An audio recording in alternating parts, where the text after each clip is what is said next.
श्री शत्रुंजय महातीर्थ का 14वां उद्धार 14th उद्धार जिस महामंत्री ने किया था, आज हम उसी का इतिहास देखेंगे। पूरी जानकारी के लिए बने रहिए इस वीडियो के अंत तक। शत्रुंजय महातीर्थ का 14वां उद्धार बाहड़ मंत्री द्वारा किया गया था। आइए जानते हैं कि बाहड़ मंत्री कौन थे। उदयन महामंत्री के पुत्र बाहड़ मंत्री थे, जो उस समय सिद्धराज जयसिंह और कुमारपाल राजा दोनों के बहुत ही इंपॉर्टेंट मंत्री थे। उदयन महामंत्री के बाहड़ महामंत्री दूसरे पुत्र थे। राजा सिद्धराज जयसिंह के मंत्री और कुमारपाल राजा के महाआमा थे तथा राणक यानी कि एक बड़े देश के राजा भी वे बने थे। पुरातन प्रबंध कोश और कुमारपाल चरित्र में ये सभी घटनाएं आपको देखने को मिल सकती है। कुटेला में से जिस शिलालेख की प्राप्ति हुई थी, उसमें से श्री बाहड़ मंत्री को बहुत ही गंभीर रूप में बताया गया है। बाहड़ मंत्री ने सिद्धराज जयसिंह का स्वयं का कोई पुत्र न होने से उनके स्वीकारे हुए पुत्र यानी कि गोद लिए हुए पुत्र राजपूत चाहड़ की मृत्यु के बाद उसका स्थान यानी कि पद ले लिया था। बाहड़ मंत्री बहुत ही पावरफुल, बलवान और गंभीर थे। राजा सिद्धराज ने संतान प्राप्त करने की इच्छा से विक्रम संवत 1185 में जब सोमनाथ आदि तीर्थों की पैदल यात्रा की थी, तब महाआमात्य आलिग और बाहड़ मंत्री उनके साथी थे। गुर्जरेश्वर कुमारपाल ने सोमनाथ के शिवालय का जीर्णोद्धार करवाया था। तब संपूर्ण प्रबंध मंत्री बाहड़ ने किया था, जो कि एक जैन थे।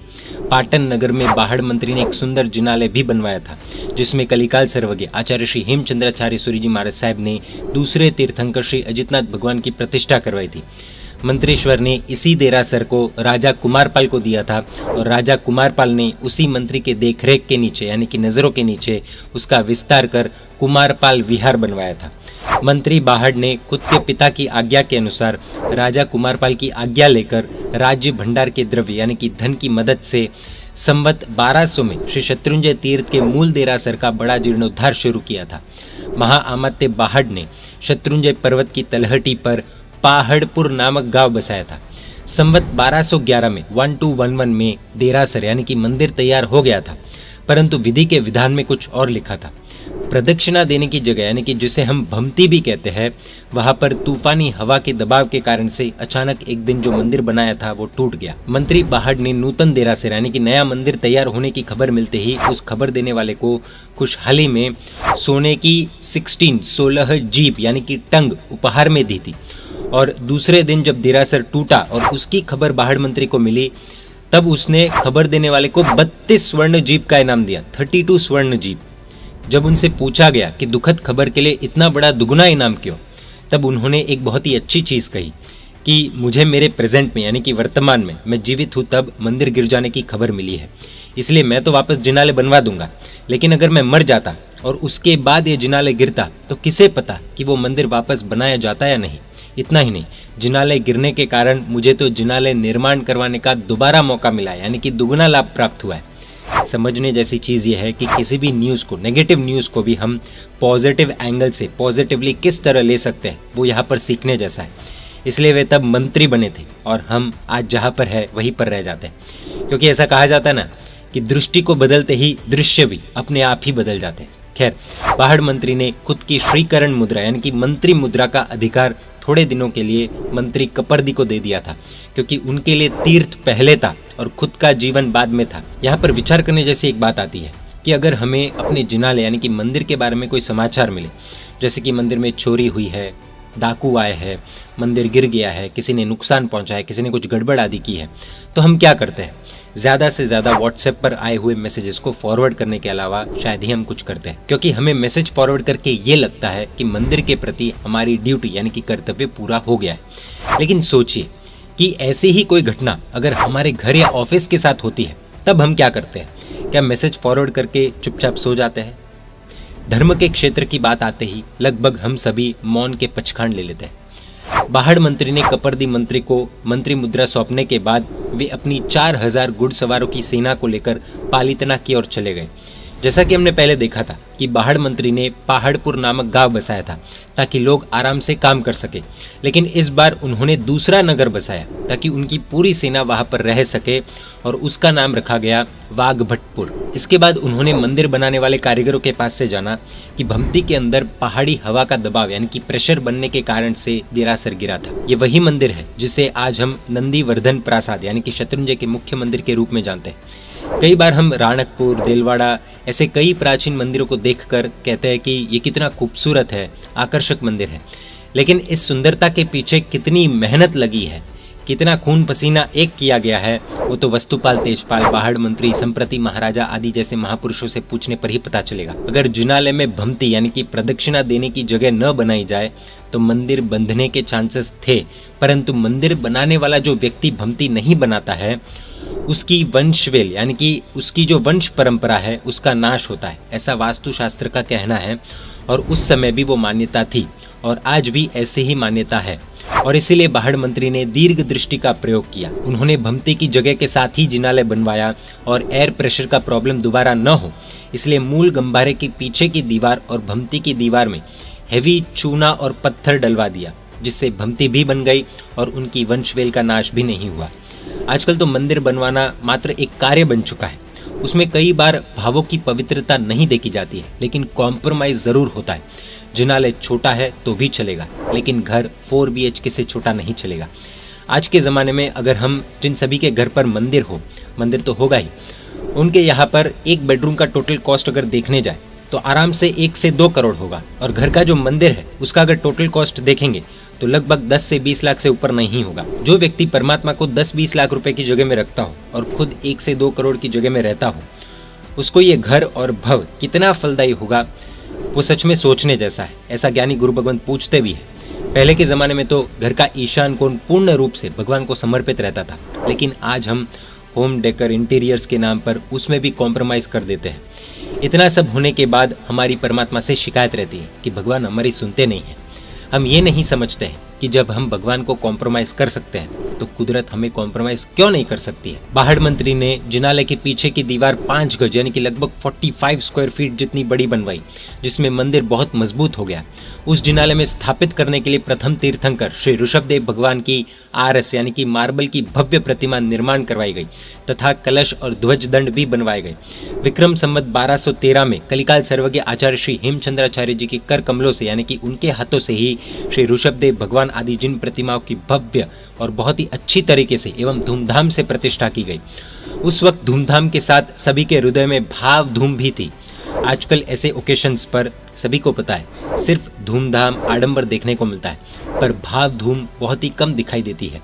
हम ऐसा क्यों कह रहे हैं, इसके पीछे एक बहुत बड़ा रहस्य है। इस प्रतिष्ठा महोत्सव के दौरान टीमाना नामक गांव के एक निर्धन जैन जिसका नाम भीमा था, वो महोत्सव में फटे पुराने कपड़ों में आया था।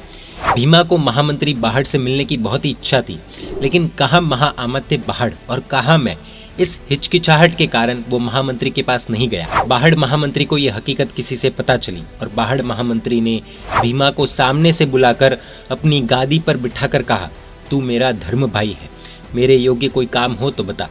इस तरह से बाहड़ मंत्री ने खुद के साधर्मिक प्रेम का एक मीठा परिचय दिया था। आज अगर हम देखें तो कई लोग साधर्मिक परिवारों को संभालते हैं, उनकी भक्ति करते हैं, लेकिन उन परिवारों के प्रति हमारी दृष्टि कैसी होती है। मदद तो करते हैं, लेकिन अहंकार की स्थिति क्या होती है, सोचने जैसा है, आंकलन करने जैसा है। सेल्फीज लेते हैं, फोटोज आदि लेकर खुद की पब्लिसिटी भी करते हैं। साधर्मिक भक्ति का एक तरह से मर्डर भी करते हैं। जिस साधर्मिक की मदद करते हैं उसके स्वाभिमान का, सेल्फ रेस्पेक्ट का मर्डर कर देते हैं। हर जगह पर उन्हें ये तो साधर्मिक भाई बहन है, कमजोर साधर्मिक है, ये थोड़े अपने साधर्मिक वाले हैं, ऐसा कहकर उन्हें एक्सपोज करते हैं और उनकी आर्थिक परिस्थिति का मजाक बनाकर रख देते हैं। थोड़ा सा भाव देकर साधर्मिक भाई बहनों के भावों का कत्ल कर देते हैं। शायद ऐसा कहना गलत नहीं होगा। खैर, तीर्थ के जीर्णोद्धार के लिए टीप बोली जा रही थी। उस समय भीमा ने भी 7 द्रम यानी कि आज के जमाने के 7 रुपए की खुद की कमाई दे दी।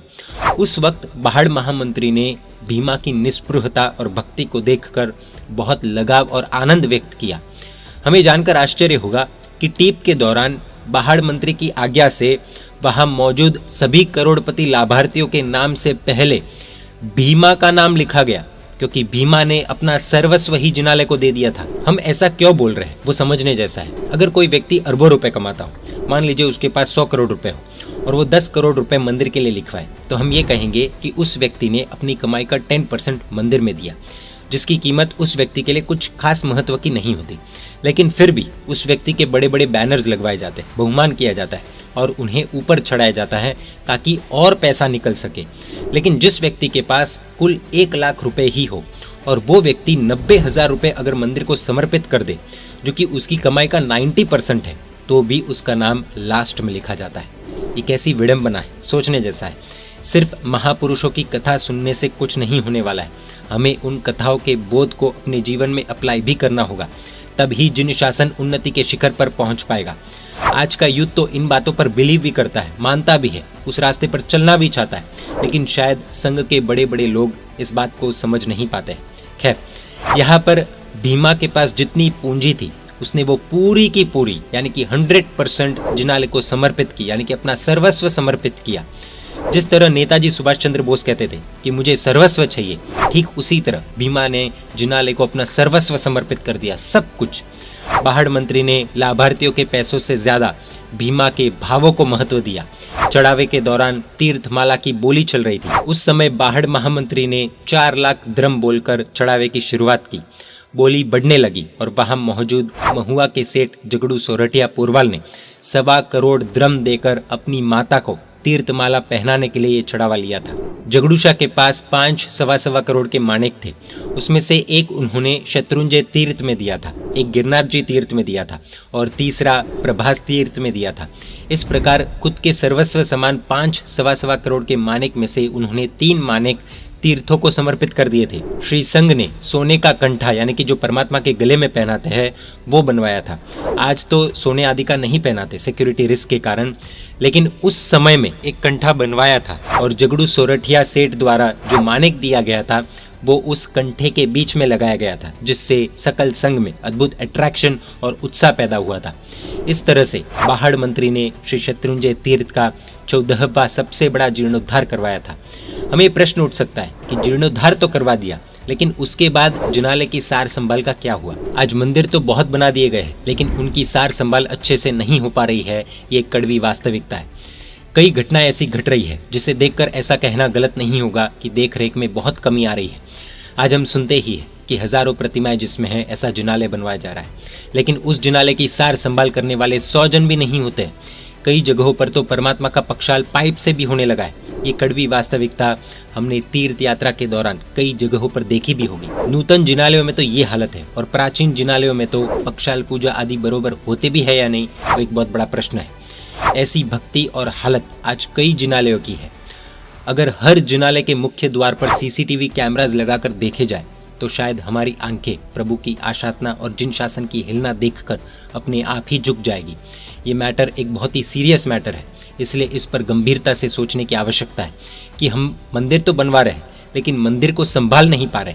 एक चीज़ यहाँ पर समझने जैसी है कि मंदिर बनवाने में जितना लाभ है उससे कई गुना ज़्यादा लाभ मंदिर की रक्षा करने में है, और ये हम हवा में नहीं बोल रहे। ये वचन शत्रुंजय महात्म्य नामक ग्रंथ में दिए गए। इसी तीर्थ रक्षा के उद्देश्य से बाहड़ मंत्री ने शत्रुंजय के जिनालयों में 24 बाड़िया यानी कि 24 गार्डन्स, फूल आदि की जरूरत को ध्यान में रखते हुए गिफ्ट स्वरूप दिए थे। पालीताना नगर को फिरता हुआ एक किला भी बाहड़ मंत्री ने बनवाया था और जिनालय के पुजारियों को क्षेत्र और मकान आदि भी भेंट स्वरूप बांध कर दिए थे। आज कई लोग ऐसा कहते हैं कि मंदिरों की ऐसी हालत के जिम्मेदार पुजारी है, लेकिन क्या ये सिर्फ उनकी गलती है? क्योंकि उन्हें कितनी सैलरी दी जाती है वो लगभग हम सभी को पता ही होगा।